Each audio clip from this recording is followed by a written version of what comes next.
And how did humanity come to need redemption? The redemptive purpose of God arises out of a necessity for redemption.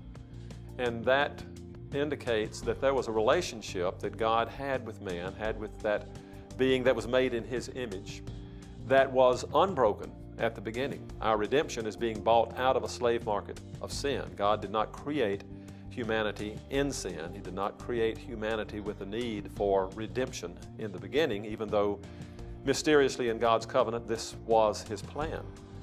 But He arranged it in such a way that all the creation is under His control. He uses it for His own glory, and yet there is operating within creation those like cause and effect relationships within the material order itself that do operate and genuinely can be discerned, and yet they're under the hand of God. And even in the more complex moral relationships, the beings who actually enact these moral relationships are responsible for them. So we're responsible for our actions, we're responsible for our sin, and yet God nevertheless is by His own determination in the background, making sure that these things go as He sees fit. So the reason for the need of redemption is that the ones in whom we were all created, Adam and Eve, had a relationship with God that was filled with fellowship, filled with joy. There was only one positive command they had that would test their growing love for Him and their continued determination to follow what He said no matter what else was brought to their mind. And that was not to eat of a particular tree in this beautiful place where He had placed them, where all of their needs were met otherwise.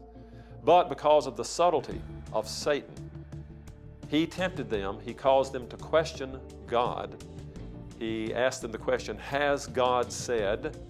And then led them to seek something that they perhaps were convinced was good, but not in the way God had told them, and so they disobeyed God. That disobedience to God in such a situation was of infinite culpability. And this brought not only Adam and Eve, but all of those in whose stead they were acting into a state of condemnation. And as a result of this state of condemnation, a part of the punitive measures that God took was to also increase our corruption, that we might know that we could not please God on our own. So the redemption is necessary, absolutely necessary, because of our fallen state.